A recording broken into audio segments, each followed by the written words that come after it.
And we're about to roll in there. Here we go. Hey guys, welcome once again to another Monday evening with Thinktown Podcast, and of course the Legally Orn America simulcast, if you will.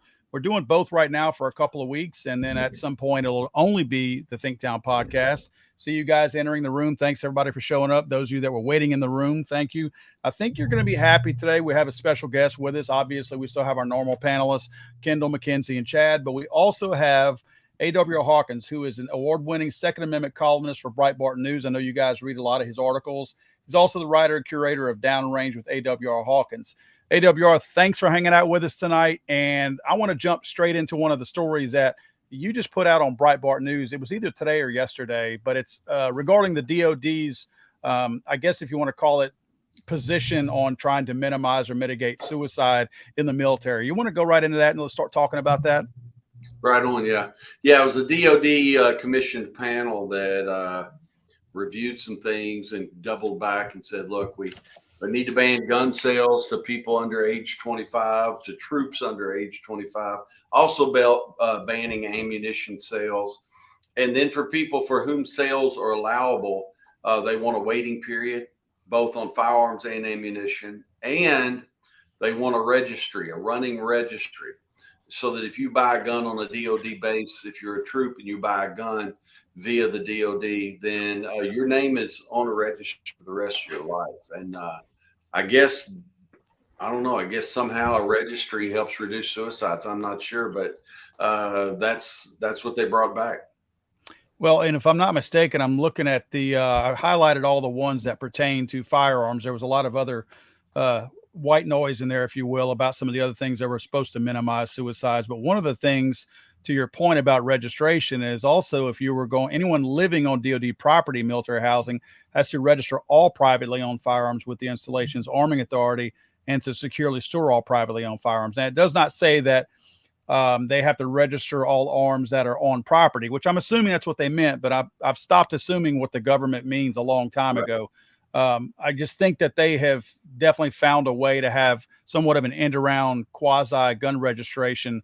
I'm curious, in you're writing this story, did you happen to find who's managing that database? Who's going to own that database? Is this going to be a military database that's managed by the military? I didn't see that, because what happened is this panel did the review. The panel was commissioned or put in place by the defense secretary. The information comes back to him, and he and the Pentagon and the members of the Pentagon he'll sit with, and they'll go over this. So I don't think they're to the point yet where your question could be answered. But, you know, this is crazy, because if you think we've got 18 to 20-year-old kids who are using full automatic weapons to cut our enemies down, and God bless them for doing it. I hope they kill a bunch of them tonight. But you then are going to tell these kids after they killed a gazillion members of Al Qaeda or whoever that they can't buy a 9mm Beretta on base? Is that what you're going to tell me? Not until they're 25 years old? Stupid. Yeah, it is stupid. And I found that I started kind of doing a little bit of research on these 10 people on the panel. And the one in charge of it, Dr. Gail, is it? Yeah, her. It was Gail Iwamasa, something like that. From what I understand, she's also in charge of, for the VA hospitals, diversity, equity, and inclusion program. So I found that a little bit ironic too, that here we go again with a little bit of sprinkling of the DEI in another place that we probably don't need it in. But I found that was kind of interesting. So I would imagine I'm going to do a little bit of research on the other 9 people on this panel. I'm just curious what kind of people the panel's made up of that came up with this 115 pages. Right. Well, and I'll tell you what they didn't do. They didn't do a lot of outside reading. I believe it was 2017. I could be wrong, but I'm close. I believe there was a spike in homicides in the U.S. in 2017, and largely driven by Democrat-run cities, by the way, but that's a side point. But anyway, there was a spike. And of course, what the left does is they combine real homicides with suicides. They report that total number as "quote unquote" gun violence. So there was a push for more gun control to stop all this gun violence. And a gentleman with the Chicago Tribune named Steve Chapman, I don't know how they let him do it. He writes a piece for the Tribune and says this is all misdirected. Japan has far more stringent gun controls than the U.S. has, but guess what? Japan also leads the U.S. in suicides. And so it's not, someone wants to kill himself, they don't need a gun. They need a belt or a rope, a thing of pills, a bottle of whiskey, a car, a cliff, a tall tree. I mean, I could keep listing them. A gun doesn't even have to be on the list. You're not gonna stop somebody from killing themselves. And this is a fool's errand. Well, and you probably saw some of the things similar to this that I addressed in my book.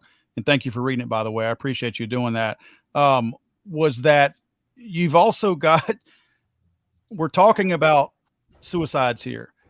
We're not talking about why did the person get to the point where they were thinking about ending their own life. That's not what we're even talking about. We're talking about taking away the tools that they might use to take their own life once they've already come to that conclusion to take their own life. Right. You know, there's not enough in this thing that actually shows that they're serious about mitigating any of these suicides. All they're doing is they're treating the symptoms, so to speak. They're not curing the actual issue, which is, you know, the mind trying to kill itself.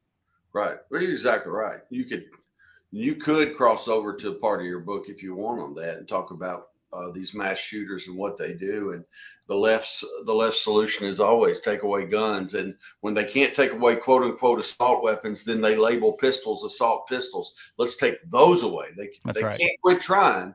But what they never do is they never go. And again, go into your book. They never go, well, how many of these shooters don't have a dad? Or how many of these shooting out of foster homes their whole life? How many of these shooters were beat and molested as kids, didn't have a dad, an uncle, a brother, anybody to protect them? And I'm not making excuses for them, nor were you in your book. But what I'm saying is they don't get to first causes. Instead of going asking fundamental questions, they do exactly what you're saying. What tool did they use? Let's ban that tool. Well, that's not sensible in a country where there are 432 million plus of those tools, and the vast majority of them are owned by law-abiding citizens. So that approach is stupid to begin with. It's illogical. We can't take it. Well, and to really back up their own fallacy and to drive the point home that they're not really serious about trying to stop suicides anyway, I found it ironic that at 5.25, which is directly below the last gun bullet item that they put in here, it's like they said, okay, enough on guns, let's move on to the next thing. And I'm sure you saw this, where it said, ensure that all shower curtain rods, window curtain rods, and closet rods installed in barracks, dormitories, and military housing can break away with excessive load. I'm not laughing at the fact that this is being used to kill people. I'm laughing at the fact that, are we really discussing putting breakaway curtain rods in there or shower curtain rods? Or at what point have we just abandoned any kind of thought of trying to stop the people from killing themselves? We're trying to make it harder for them to kill themselves, but that's not an attempt at trying to stop a person from getting to that point where they want to take their own life. Well, but this is how the left works. I know you guys see it, all of you, but you know, let's look at Chicago. Chicago, these folks are killing themselves at a record pace, near record pace. Let me back off that. At a near record pace year after year. No one cares. You know why they don't care? Because what the Democrats do is they throw a little money at them. That's how they show them love. But they don't dare get down there and get close enough to them that they might exchange some sweat. They don't get close enough that they might be able to smell those people, or those people might be able to smell them, that they might be able to have a face-to-face. They don't want any real connection with these people. They just want to use them every 2 or 4 years when there's an election. And that's what the left does. So going to what you're saying, Paul, they're not going to get to the real issue. Curtain rod's what it has to be, because the other choice is to really get in there and love some people and really get in there and spend some time with some people. And they're not going to do that because it's not how the left works, because the left is comprised of arrogant idiots. And that's the kindest way I can put it. Well, I mean, in AWR, you know this. I feel like I'm preaching to the choir, speaking in a vacuum. But if they fix the problem, then they have no other way to fundraise. Right. They can't afford to fix the problem. If they fix the problem, then they got to, someone will have to call little David Hogg and say, sorry, it's not the gun. That's right. It's not the gun. It's the broken family. It's the Democrat gun control policy. It's the taxation on ammunition. I think Seattle and Chicago are the two shining examples for taxation on ammunition. It was going to stop gun violence. If we can do that, we'll be able to stop gun violence, because we'll be able to fund these these programs, and it's all a lie. Yeah. It's just the way that Democrats line their pockets. Well, AWR, you wrote some other articles this past week. You got a couple of them or any of them you want to share with us and share with the audience that maybe we haven't talked about already? Well, I'll tell you what I like, what's happening in Texas, thanks to District Judge Pittman. You've got in Texas right now 18 to 20-year-olds that are getting their concealed carry permits for campus carry. And so I love that. It makes all kind of sense. If you're a father and you have an 18 or 19-year-old daughter, I don't think anything could comfort you like knowing that she's got a 65 beside her in bed, or that she's got a Daniel Defense V7 or even a Henry lever action. I don't care. I'll keep naming guns, but just that she has a firearm with her. Right. And so that's a good thing. Freedom's ringing real loud in Texas right now. And that was a great judgment for freedom. The northern part, especially in Texas, but those district courts up there have been doing some good things here lately. But it's nice to see some of these things happening like that. Of course, they're going to have to originate in a state like Texas. You're not going to see them in some of those West or East Coast states. But to see a place like Texas doing something like this, in spite of the direction that the media wants us to go. And I say the media, I know that you're part of the media, but you're not part of that media. Right. You're part of the media that we accept. After this Michigan State shooting, the cry was immediate of additional gun control. And I was actually shocked that Texas came out with that as far as the campus carry that quickly after that Michigan State shooting. Yeah. Well, and you've got West Virginia came out immediately with campus carry. Governor Justice, I expect he'll sign that this week. He said he'll sign that bill in a matter of seconds when it hits his desk. I thought that was impressive that he did that. Yeah, well, you got to listen to the guy. The guy is he's got more intelligence in his little finger than the whole lot of Democrats in the Senate have altogether. I mean, he said, look, if someone comes on campus and they're crazy and they got bad intent, maybe an armed student or an armed faculty member will take them out before any innocents are killed. That's just common sense. People don't understand. People will always say to me, teachers, they already have enough burden. They can't carry a gun. Well, why can't they? Why can't they have a fighting chance? I don't understand that. Yeah. If my mom were a teacher, I want her to have a fighting chance. I'd take her out, teach her how to shoot, of course. But I'd just tell her, look, you shoot, just keep shooting till he stops and then shoot a couple more times. And when the police come, they'll understand you're protecting these kids. And I think any teacher could do it, female or male. I think that's one of the most arrogant anti-woman positions that exists right now is this push to keep teachers disarmed, because largely people are arguing that female teachers aren't up to the task. That's BS. A female can shoot a 9mm as well as I can, and she can shoot to save kids as well as I can, and they ought to be able to be armed. Well, they have been for the last 3 years in a row, one of the largest groups of people that are acquiring guns at a new rate.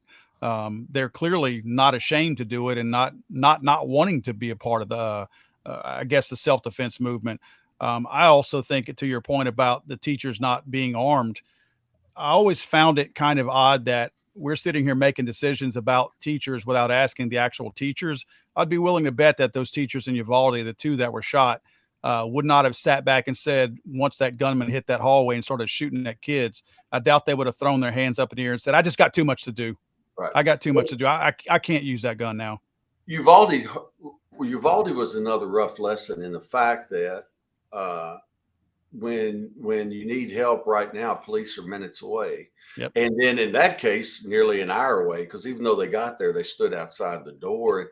And that's just got to soak in at some point. People have to understand, if I'm under attack, at the moment the attack begins, I become my own first responder. The second it begins, I am the first responder, unless I'm not ready to respond.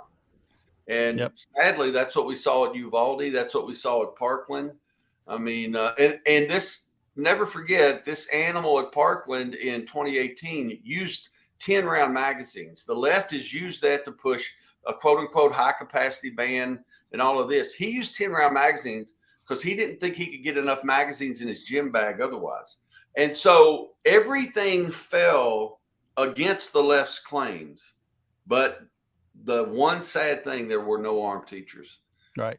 You got to have an armed teacher. They are the last line of defense, especially if the resource officer folds like that guy did in Florida. Well, that's what I was about to say. The argument that only law enforcement should have a gun was definitely debunked in that case also. Right. He was there with a gun and he failed to do what he was supposed to do. Right. Well, I'll tell you, if I can, I know I've got to get, but if I could tell you one other piece, I want to call attention to Representative Andrew Clyde. I interviewed him last week, and I got to just say it up front. You'll be able to tell when I talk about him, but I'm a fan. Clyde is the guy we've been waiting on. And, Clyde is very clear. He said, don't register your AR pistol with the ATF. Take the stabilizer brace off and ride this out because we're going to stop this. That's good. And he's got 2 or 3 avenues he's taking in Congress to stop it. Plus, we already have the lawsuits that are going to go up to the Fifth Circuit, which is where the bump stock ban was struck. And the Fifth Circuit has been very rational on gun issues since the Bruin decision in June of 2022. And Clyde, Representative Clyde just said, look, the ATF's push is unconstitutional. And because it's unconstitutional, it's unlawful. And he said, I wouldn't help him out by complying. I would, I don't want to put words in his mouth. He said, I wouldn't help him out by registering. Right. He said, there are ways to comply that don't involve registering.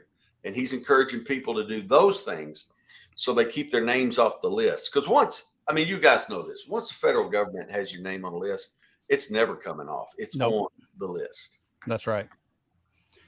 Well, AWR, I know you got to run. We're going to continue on once you get out of here, but I do appreciate you taking the time. I know you got somewhere else you got to be, but appreciate you coming in here with us and spending this time with us, and look forward to having you on again. Maybe we can do this once a month, get you to come on here and do some Second Amendment update stuff with us to get a little bit more from your perspective on that. Good. I'd love to do it, and I'll stay longer next time. Thank you. Okay, man. Hopefully we'll see you in D.C. later this fall. All right. Y'all have a great night. Thank you. Thank you. Appreciate you. All right, guys. So what a great guest that was. It's nice to have somebody like that on here that we can actually get their perspective of some of the things on the front line. And AWR, he's such a well-respected guy. And I just want to go around the room real quick. Kendall, what do you think about this Department of Defense thing as far as trying to mitigate suicide and putting this out? I don't know if you've had a chance to read the whole thing, but there's some fallacies in here that prove that they're not actually serious about trying to lower or mitigate suicides in the military. Well, it's such a shame, man. Like you said, a travesty, because they're really looking at the root issues. When you boil that down, looking at statistics and, seeing the things that, that numbers share that you can't hide from, things I looked at, suicide is the 3rd leading cause, or, deaths ages 15 to 24. So you look at some things, that are really affecting people in that demographic, and you're like, golly, removing the gun's not going to change things. You look at, distinguished gentlemen like, say, Epstein. He didn't use a weapon to kill himself. He hung, right? Or supposedly hung, however he did his deal. But it had nothing to do with a weapon in any way, shape, or form. And you kind of, I guess, kind of like, AWR was saying, it's just another stab. It's not it's not a chance to really get down and, get in the trenches with somebody and really see what's affecting these people in that situation at that time. It's an agenda, and it's kind of sad, man. You look at it and really think that our government, my parents' generation, that generation before us, really trusted that the government had, our country's best interest at mind. And that's just not the case anymore. That's, I guess, why I'm glad I get to be a part of this with you guys, to kind of open eyes and see really through the BS. AWR is good having them on, man. Well, definitely. I want to read a couple of bullet points here, Mackenzie and Chad, before I get y'all's thoughts on his. This from that same DOD thing that went out. This is a summarization on some of the bullet points that pertain to firearms. There's a whole slew of other things out there, but one of the things that they put in there was mandate safety training for privately owned firearms, implement a 7-day waiting period. I think AWR mentioned that.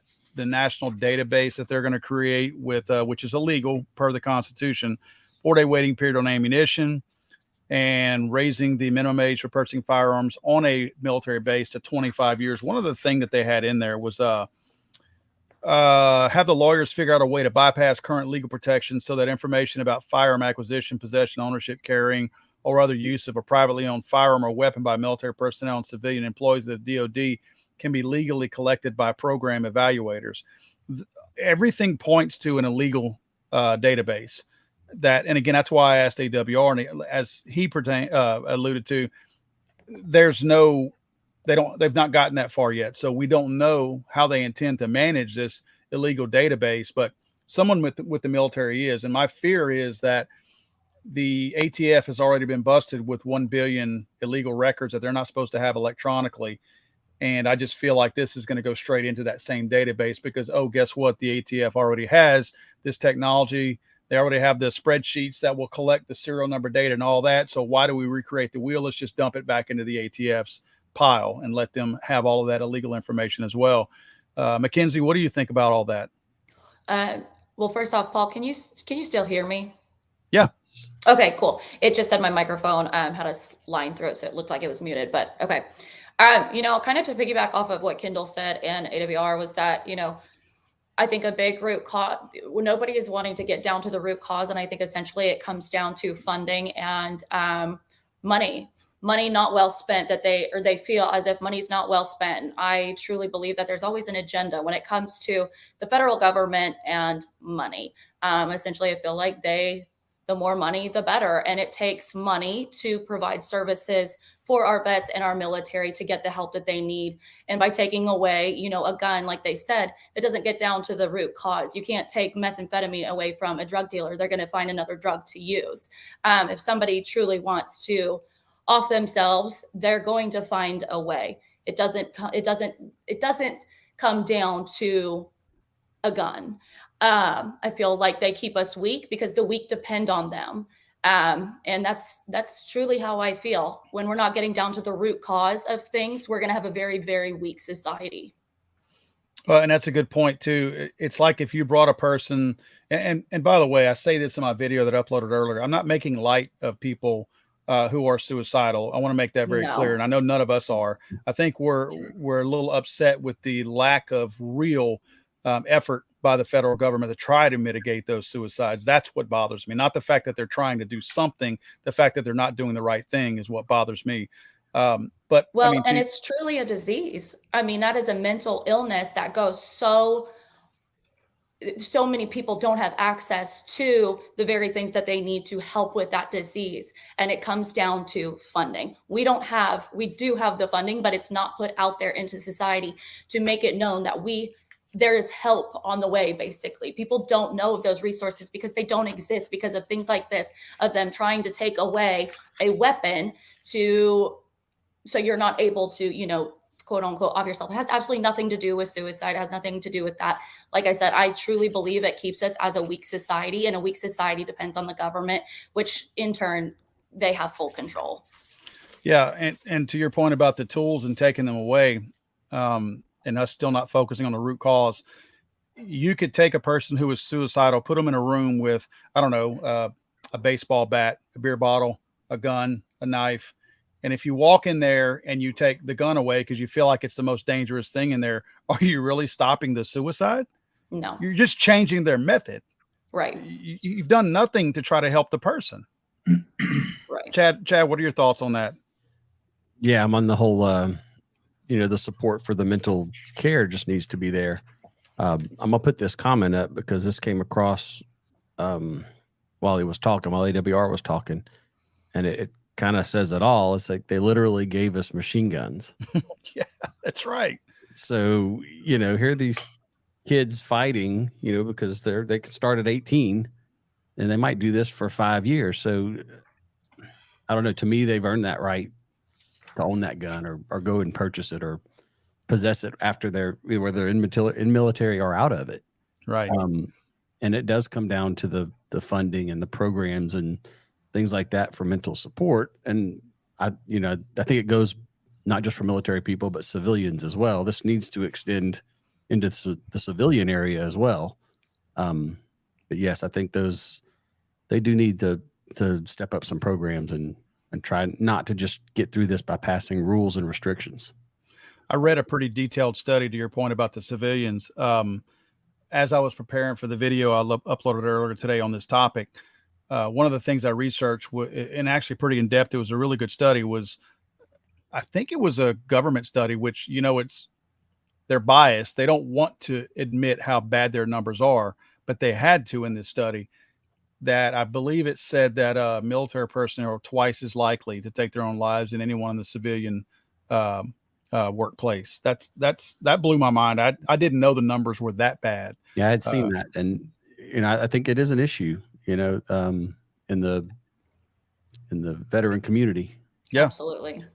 don't they say 22 a day, I think, take their own lives? I mean, it's a ridiculous number.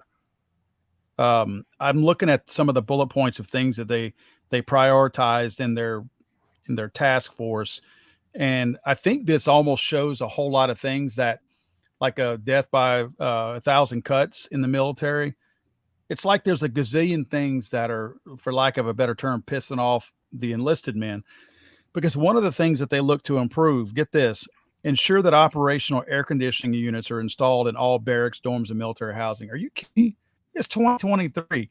We actually have to make sure all the air conditioners work. Another thing that I found in here also, and here it is right here. Pay systems must be fixed so that service members do not experience delays in pay. So wait a minute, you're telling me that we're not even paying these guys on time? They're making peanuts as it is. I get that some of them are living on a barrack, but that doesn't change the fact that they all have credit cards. They probably all have car loans. Pressures. Yeah, we've got all this stuff, and we're sitting here not providing them with a place to live, not adequate air conditioning, and we're delaying their pay as little as we're paying them. Do you think anybody in the zip code of Washington, D.C. has ever had their pay delayed? I'd be willing to bet nobody in D.C. has ever had a delay in their payment. Well, that's when things get done, is when they threaten to take away their pay. That's right. Anyway, I just think it's sad that we even have to talk about this, because I wasn't cut out to be in the military. I was not in the military, and I wouldn't have done very well in it, I don't think. But at the same time, I have utmost respect for people in the military. And I feel like that is a pretty big sacrifice that these guys make. The least we could do. I mean, if you don't want to treat them like kings, don't treat them like prisoners. I mean, we have people in prisons in the United States that are treated better than they are. Literally. No, it's truly sad. So I kind of come from a military background as far as like a long-term relationship prior in my early 20s. And I witnessed firsthand, I was the one who stayed at home during deployments.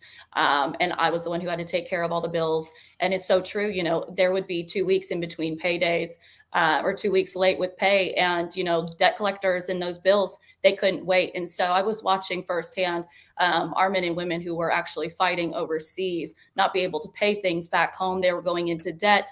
Their credit scores were dropping. And guess what? When they come home, the military doesn't bail them out. And it's truly a sad thing to witness. Yeah, nobody is repairing their credit whenever they finally get that paycheck. No, and they have absolutely no control over the situation. Their living conditions aren't always the best. They're up for 14 hours a day. They're doing their duty, and no one's really truly taking care of them back the way that they're taking care of us. And it's not like they go pick up side jobs, make a little extra money until that check clears either. No. Kendall, you had something to say? Man, I guess it just bothers me, and I hate to beat a dead horse, but I mean, you look at these elected officials, and you really want to say, man, get in touch with the people. If that's such an issue that you care so much about, that you're truly passionate about, then do something about it. I mean, you couldn't come out with a gun registry.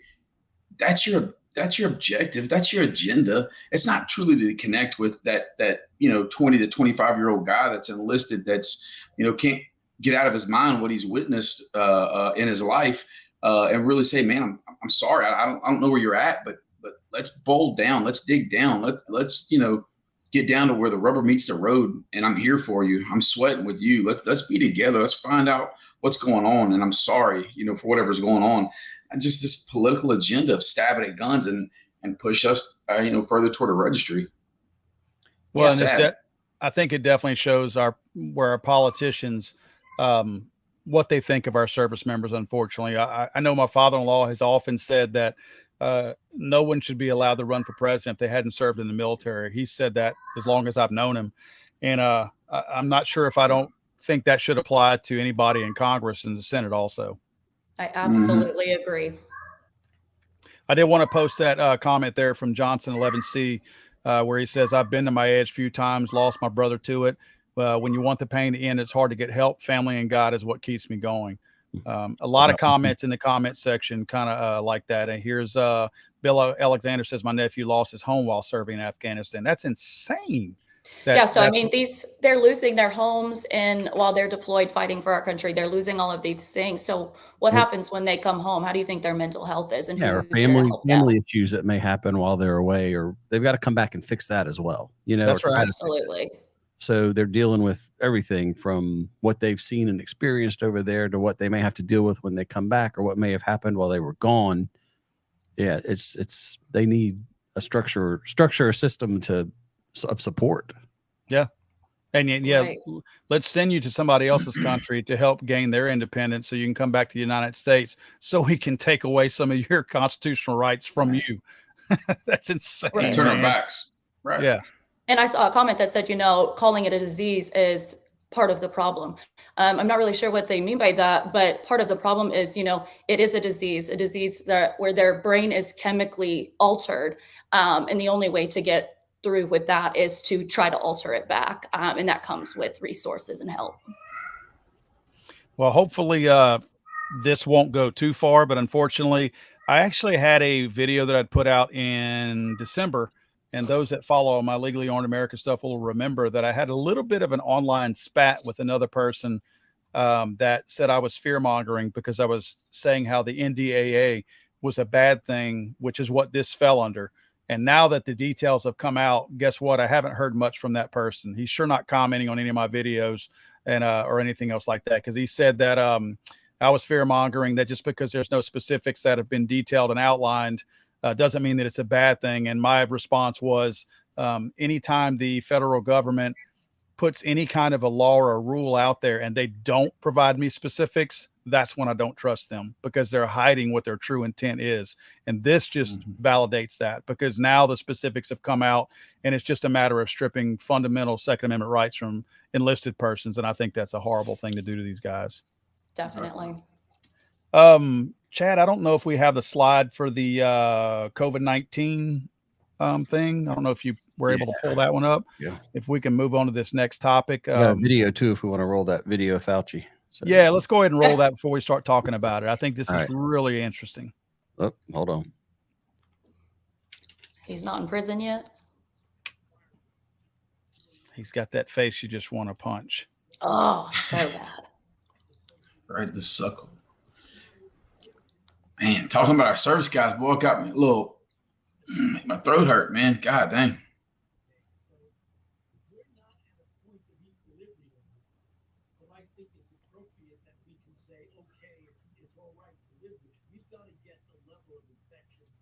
You bring in his audio too? Can you not hear it? There it comes. Yeah, it's coming up now. Infected, that there's enough baseline immunity. You may have to restart it because just now we can barely hear it. All right, let me restart that more. And barely hear it. If you can bump that up anymore. Is going to be at such a have to get there this virus to a low enough level that it doesn't disrupt the social order. Right now, we're not there yet. We're still getting, 100,000 infections a day, and we still have about 400 deaths a day. So we're not at a point of equilibrium. But I think you can probably kill that, Chad. It's too low for us to hear. Okay, that's weird. Loud here. Is that a new video that's just came out, or is this from back whenever they were still lying about it? Not sure. The article's dated today. Okay.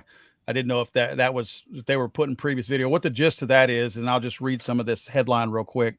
Was that USA Today? I think that's the same one that I might've sent.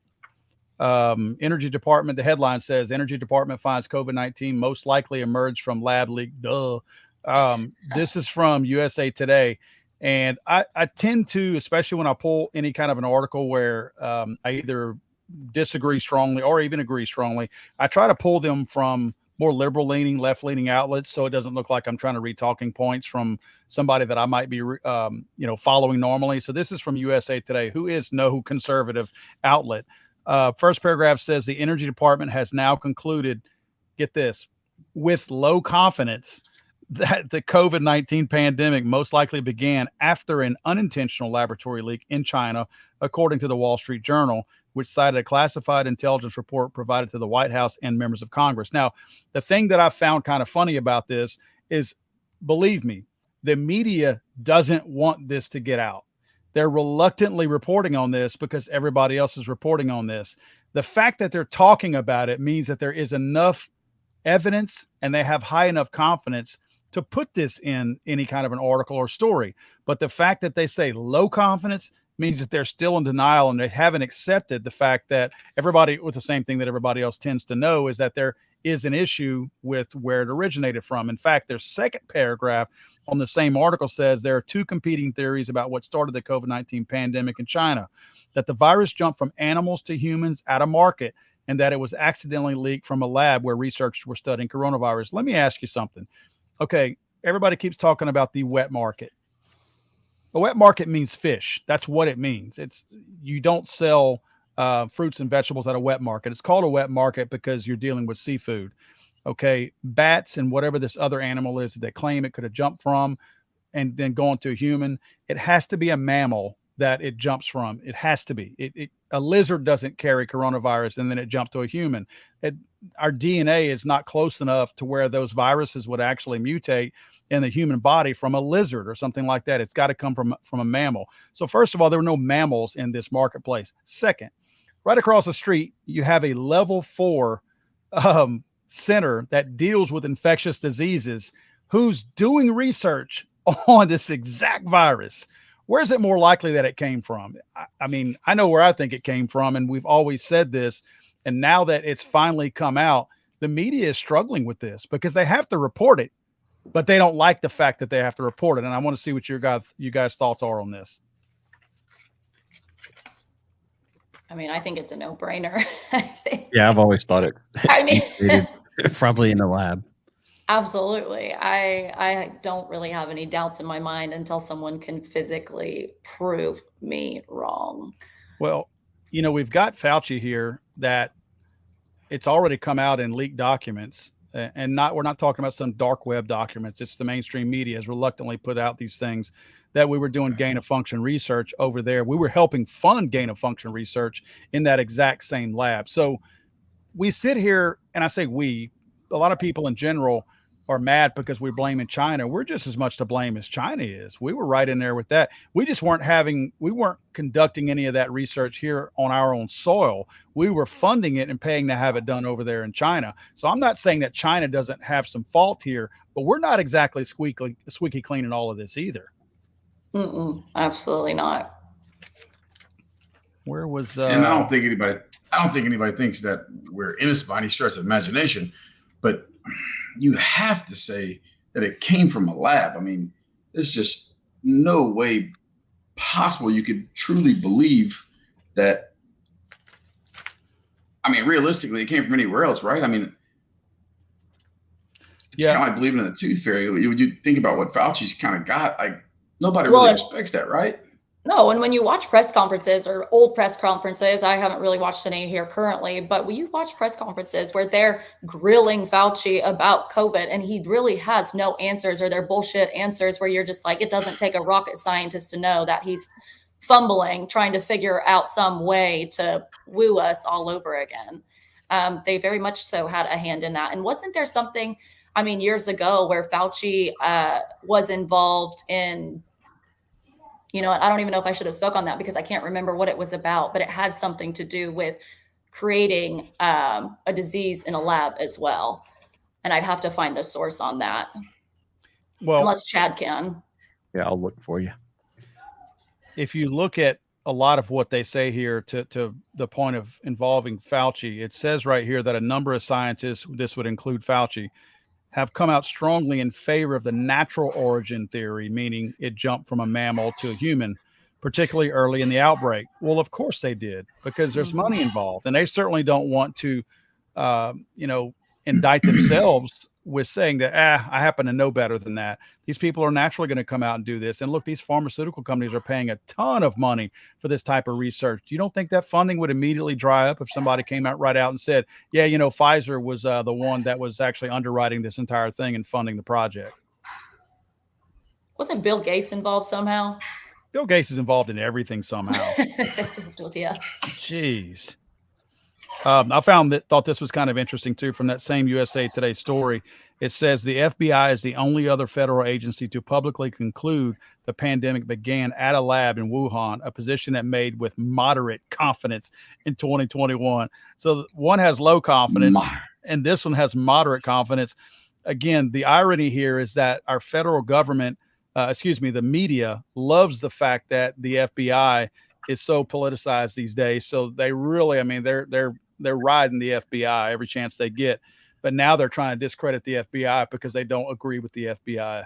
It's like they like them whenever they're anti-Trump or they're anti-conservative, but boy, now the FBI, we're questioning their decision-making now that they say that this thing originated from Wuhan also. I'm curious if I'd like to go around the table and just get y'all's thoughts, and it's just candid thoughts. Kendall, we'll start with you. Why do you think the media doesn't want to admit that this originated? Because it's like it's a concerted effort. The media as a whole does not want it to get out, or at least they're reluctantly reporting that this may have in fact originated in a lab instead of natural origin, like they were led to believe or trying to lead us to believe all along. Why do you think that they're doing that? And I guess it's something that's plagued the liberal media. It's that agenda. It's like going in saying we're going to do this, and hell or high water, this is the route we're going. And when it doesn't make sense, when it's preposterous, no matter what it is, having AWR on, I was listening to a Andrew Breitbart interview from 10 years ago, and he's talking about some Tea Party stuff, and it was the left's agenda to push the fact that Tea Party was racist, and it was debunked. It was proven 100% that it wasn't. But they stayed the course no matter what. And it's like the same page out of the playbook. I literally looked up the cases for influenza, and you're talking like in 17 to 18, 41 million cases, 18, 19, 29. Any guess what 21 to 22 was? 9 million. And so you start looking at this stuff and you're like, man, surely, and let's don't believe the whole thing that you think it's created in a lab, but it somehow jumped across, some animals and then bam, got to us. Why are they padding the numbers like this? It's like the conspiracy theory. The theory itself is a conspiracy. Like there's more people that would believe the conspiracy theorist than it would actually the theory. It's just unbelievable to me. And they stay just sticking it. Fauci stays with it. And there's just no way you can really believe it. And that's, I think, why people are listening to guys like us on podcasts and not the news anymore. Because at some point in time, somebody's got to wave the flag and say, all right, we sound like a bunch of idiots here. They're not buying this bullshit ass story that we're feeding them. There's no way I don't buy it. And maybe I'm crazy. I feel like I am 99% of the time, but somebody has to really look at statistical analysis and say, if we can't believe these numbers, surely we can't believe what they're telling us where it came from. Chad, what do you think? I pinned a comment up here that a lot of us might be believing or thinking a lot of that. What's your thoughts on why the media is trying to cover for this? Well, we've all went through this for, the last 2 years plus. And, when it first came out, my thoughts was, they had all their theories, wear a mask, wipe all your surfaces. And I immediately thought this is airborne. It has to be airborne with the rate it was spreading. But they never said that initially. It took them a long time to say, hey, this is an airborne disease, which I think they did finally admit. But even through that with the CDC and, wear a mask, the mask protect you. Now, I've seen articles where the CDC, the masks don't wear a mask. They don't protect you. So we've gone through so many revisions of do this works. No, wait, now this didn't actually work, but you don't have to do this now. So, yeah, you know, and maybe that was part of the media playing into it. And that, I mean, let's face it, the media had the best ratings in history probably through all Right. that. People were at home. That's all they could do was watch TV, go on the internet, whatever. And now it's, you know, now they're probably like, heck, we don't have anything to talk about. Yeah. What else can we come up with? So, you know, how much of that is played up by them to go, hey, we need the ratings. We want to do this. We want the shock factor. We want to keep these people, you know, watching us and listening to us and doing what we tell them, you know, this is bad. This is good. Do it this way. Don't do it that way. And then 3 months later, we'll say something that totally contradicts that. And, you know, maybe people won't remember and they'll listen to this new thing we're saying. So, yeah, I just think that's kind of my whole processing of these last few years. You know, I pay attention to what's happening and I kind of remember what's going on. And if I don't, I'll go look it up. But yeah, I think that was their whole agenda. Well, and to that point, that's as accessible as information is with the internet. People are too lazy to even go do that. Yeah, well, that too. But most people are too lazy to try to find the truth. They would. It's easier for them to open whatever app comes up or whatever notification pops up and says, "Oh, I knew it," and then just move on without having. The day on Facebook is how many people share things that are fake, like the fake posts that say someone's missing his child or, you know, whatever. I see those all day, and it's people share those, and the same comments are these are fake, these are spam things. But you know, 2 days later, people are sharing the same article with the same picture or whatever, and it's like no one reads anything. Well, people love headlines. Well, they do. And again, to that point, how many times have you seen somewhat of a provocative post on Facebook, but shared from a news agency, and you see just a slew of comments below it, and it's obvious nobody read the article? I mean, sometimes your clickbait article, people are commenting on it. The headline is the article for most people. They're like, oh, I know what this is. That's right. The headline. Because they're too lazy to read. They will not do their own research. It's much easier to read that. In fact, I have actually seen people in comment section say that in their defense, I don't read the articles. I just come to the comment section. I'm like, really? What they talk about. I prefer the drama. Facts, screw the facts. I like the drama. Mackenzie, what do you think? Well, I mean, going back to your question, it goes, I think, you know, our public officials, people who, you know, that may not be as free thinking as others, they really got them. We're supposed to be entrusting in those who lead us, which obviously is not true, but they lied to us for 3 years. They had to stick to an agenda and a narrative that fed the people. So they were in control. So when you think about someone who tells you something over and over and over and over again, and then they kind of twist it just a little bit, because when they started coming out with the new facts, it wasn't just like bam, bam, bam. They slowly slid things in there to make the people who were entrusting in them that whole time to be like, oh, okay, you know, they made a mistake. It's okay. But here lately, I think in the last year and a half or so, a lot of people have woken up to the fact that they have lied so long. You know, they twist these things where people are starting to go, you know what, that doesn't make sense. And they've had to twist things so many times to where people are going, well, what really is true? So as terrible of a time as that was and how many lives were ruined, I think in the grand scheme of things, it has woken up a society that was really, really blinded by our public officials and our federal government. I think they're starting to see the truth for what it is. And then we have things like this, like the Think Town podcast, where people are really venturing out to check in with, you know, unbiased media. You know, the media, I'm going to say TikTok has been a great source as far as people getting to say what they want to say without being deleted or without, you know, these whatever popping up like they do on Twitter and Instagram and whatnot. You can go to TikTok and watch people who have dived into these deep, deep conversations and all of the facts that connect with these public officials and COVID and all of these other things, and watch everything just line up absolutely perfect. And I really think a lot of people are starting to do their own research. So I think they screwed themselves when they started to come out with little tiny truths, even though obviously they had to. Because like I said, people are really starting to wake up to the society that we live in. A long ago and are just now leaking them out. I think they've totally known for a while. Oh, yeah. Didn't But know that's the what I two. mean is people are really starting to out the media and go against the grain of the media. So they have absolutely no other, I mean, they have no choice other than to start slowly releasing the truth, but in their narrative, if that makes sense. To Chad's point about knowing about all this, I don't know if you guys remember, but there was actually reports back then that in November of 2019, you'll remember the virus didn't become the quote pandemic until March of 2020. But November of 19 is when Trump was actually told that there was a highly infectious disease that originated in China. That's why he called it the China virus in the very beginning, because he was told that. He didn't make that up. He was told that.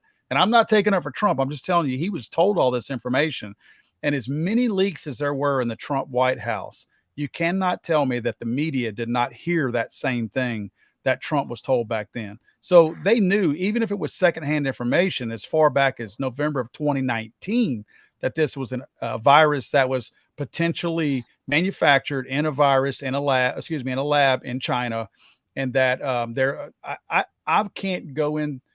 I'm not the kind of person that is going to dive so deep that I'm going to say it was released on purpose, because China had to have known that it could kill some of our people too.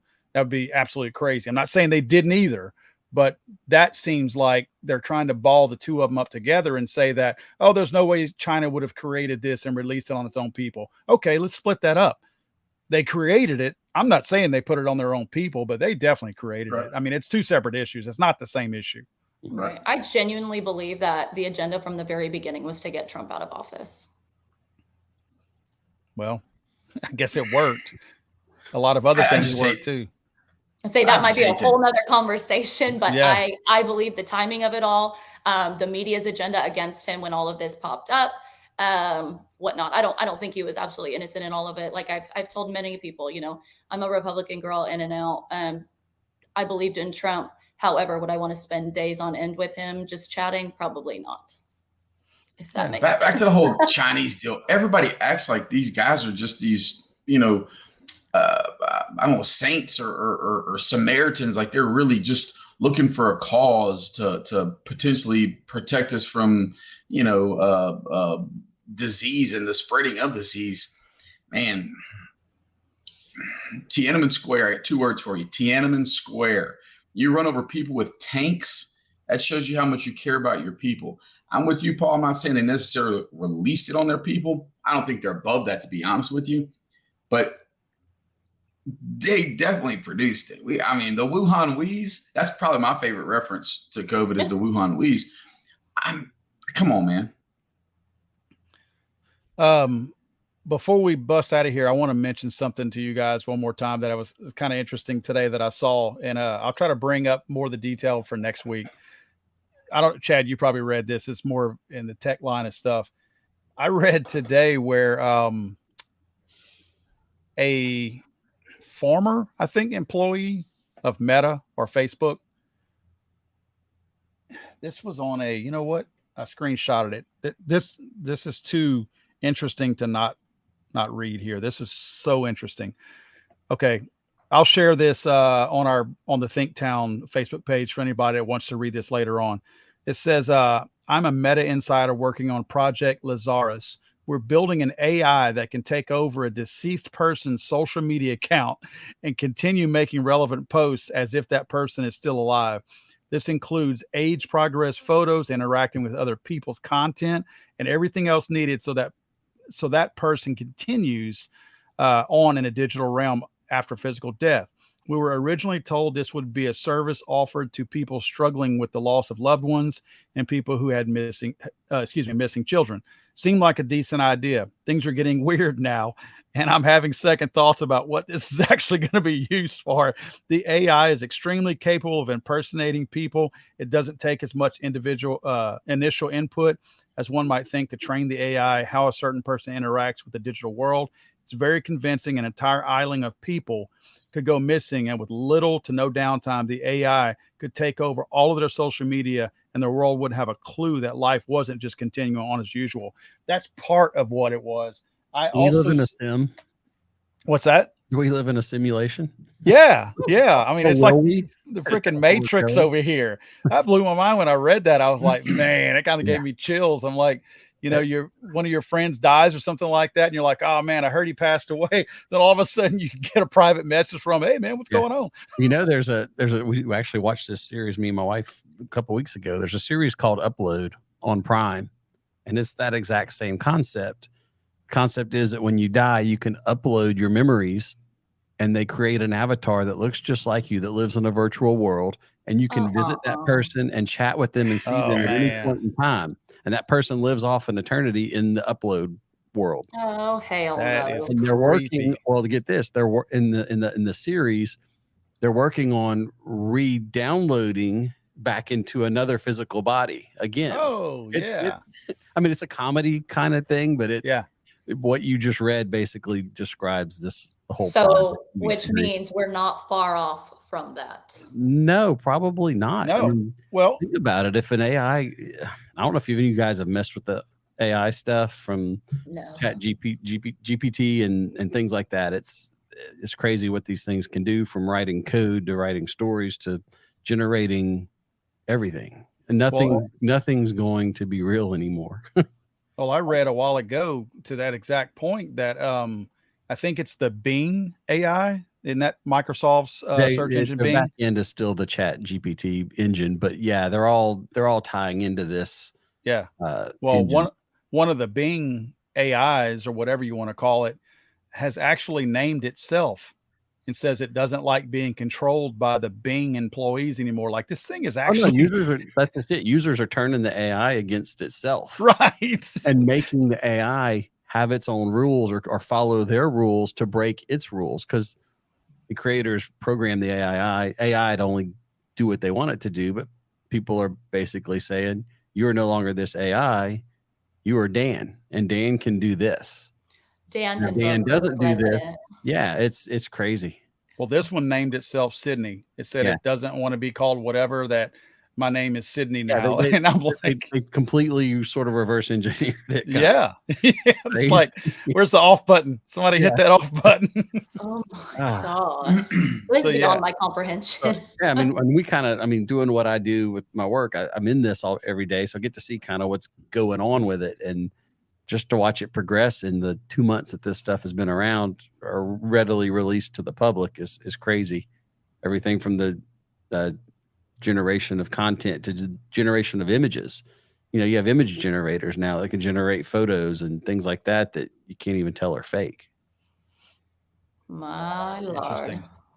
Well, I wanted to, before we sign off, I want to mention real quick that we did not put our link up last week for the gun giveaway, but that's okay, because I just finally got confirmation from the company, and we will be giving away a CMMG rifle from the company CMMG. So now we know what rifle it's going to be, or at least the company. And I think it's probably going to be one of their, what's the model? It's actually their AK style. What is it called? Not the Descent. The Descent is the new one. It might be their AK-47, I think anyway, it's an AR style rifle that's built kind of like in the AK configuration as well. It's like a collaboration of the two. It's like their Mutant. If you'll remember their old Mutants, that's what it's going to be like. So once we get pictures of that actual rifle, we'll put together whatever artwork we need, and then the gun giveaway will be live. It's just not live right now. So you'll be able to go to Legally Armed America, or you'll be able to go to Thinktown Podcast website, which is thinktown.live, and enter to win that gun. And there's going to be several ways to win that gun. So obviously what we're going to be doing with that giveaway is encouraging people to go subscribe to Thinktown Podcast on YouTube, follow the Facebook page, and of course, listen to the podcast on iTunes, Spotify, whichever.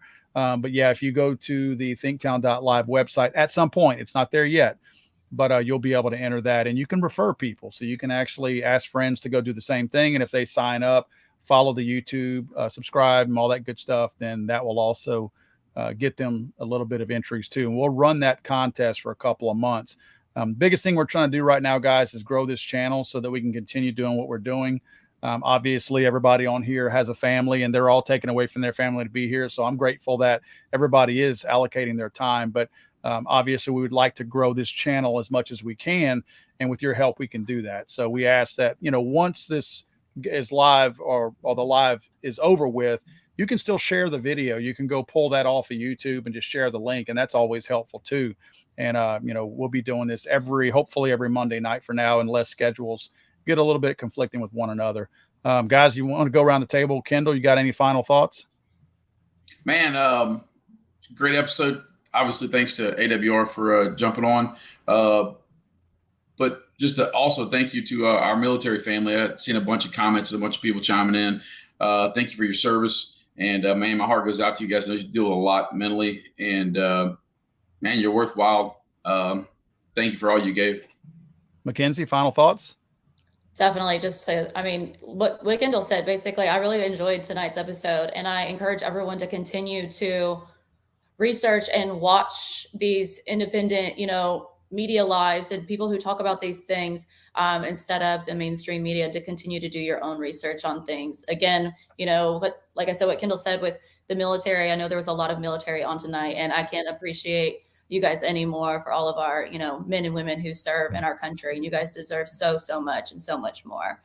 So we definitely appreciate you guys. Chad? Yeah, tonight was a tough but informative subject, I think. And, I agree. I salute all the military guys for what they do. Thanks for their service. It's very much appreciated. And I will say this, what I'll try to do also, to Chad's point about the military, look, I want to reiterate what we said earlier, that we're not belittling the efforts of trying to mitigate suicide within our military. Right. It's just how bad the efforts are. It's wrong how they're trying to do this. It's not the right effort. I don't think they're truly trying to do that. I'm going to look for, I think there's a 988 phone number.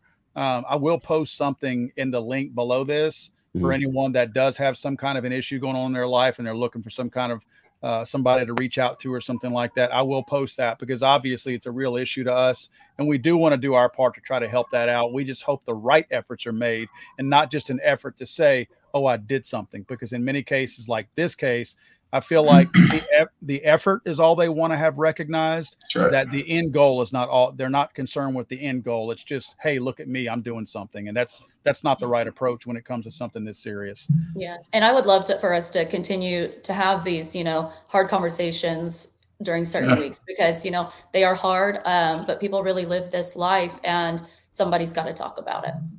Definitely. 988 is that number. 988, like 911 for emergency. 988 is the suicide hotline. Okay. Yeah. Well, guys, we're going to get out of here. Hey, if you don't mind, go check out AWR Hawkins. If you don't already follow his stuff, those of you especially that are following here from Legally Armed America, AWR Hawkins is the Second Amendment person for Breitbart News. So you can actually go to their Breitbart News' website and punch in just AWR, and all of his articles will actually follow up. So you can go read some of his past articles. He's a great writer, does a lot of cool stuff. He's a decorated writer. And I'm grateful that he took the time out of his busy schedule out in Arizona to join us here tonight. So Absolutely. Thanks, AWR. If you watch us again, Chad, Kendall, Mackenzie, thank you all for hanging out with us tonight. And we are going to get out of here and see you guys next Monday. Thanks, guys. See you guys.